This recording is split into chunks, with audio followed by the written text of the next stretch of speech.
So a couple things that I wanted to talk about today. Now, the wish list that I have for my Tesla Model 3 that I've always wanted in the car, no matter how much content I have or games, is two things. One, I want the ability to have a hotspot in the car. Not that I need it. I mean, my cell phone has a hotspot and my iPad has a hotspot, but I'd love that feature in the car natively. The second thing that's more attainable is to get comprehensive live cable in the car, or some of my personal movies that I have at home to play in the car. Now, what I'm leaning towards is the Plex platform, and that's coming up.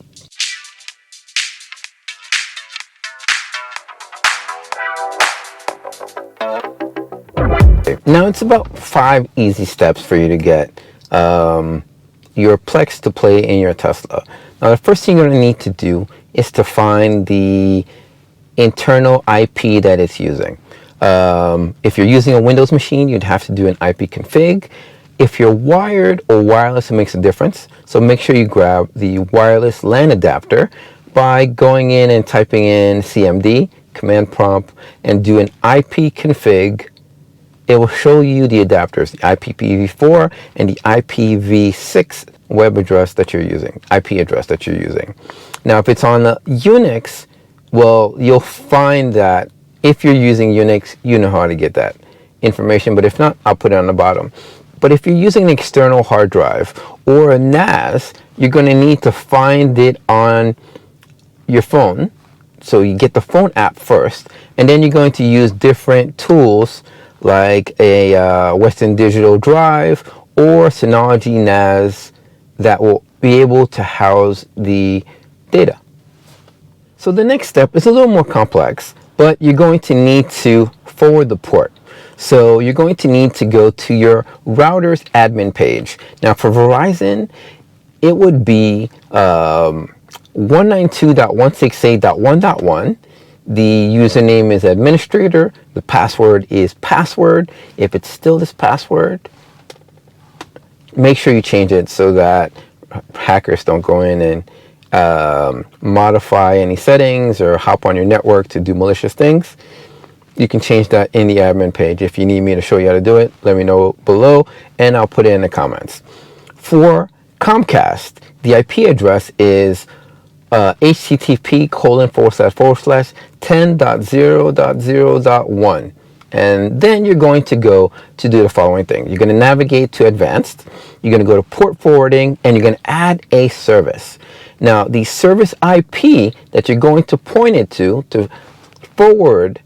port forward is the one from the previous step that you did the IP config for. And the port for Plex is 32400. Once again, 32400. So the next thing you're going to need to do is to find the external IP that you're using. Now, you're going to need to access this from your car, so you're going to need to go to one of either two websites. One, it's whatismyipaddress.com, or whatsmyip.com will tell you your external IP, and that's what you're going to do. Now, the next step is to access Plex from your car. There's a couple ways you can do this. One, you can go to the external IP address that you got, and then you're going to put the port 32400, or you can do the simpler method, which is to download or go to the website abettertheater.com, and that is going to have the Plex web link there, and then all you do is you log in with that and it will take you to your server from home. Plex app right here. So all you do is you click in and it'll bring up the desktop for you. And once you have this desktop, I encourage you to save this to be your platform, to be your favorite. And once you do, you'll be able to go in. Any movie that you're watching in the house, you'll be able to go in and watch. Now here we have live cable, and if you go in, you can see that it has all of your Plex picks, different movies,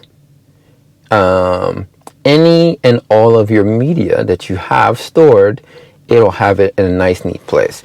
Now, live cable is right over here, and this is what I always wished it had. And you see that it has comprehensive live cable right over here. And it plays really good as well. And to not incur a strike, I will play something and stop it immediately. And you can see how it plays. And just so we don't get dinged, you see it plays quite well.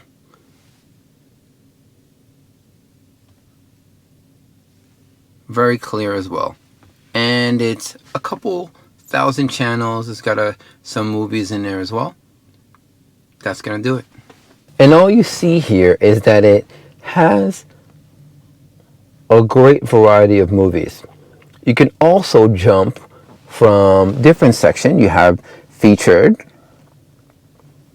you have local, you have entertainment, you have movies, and reality.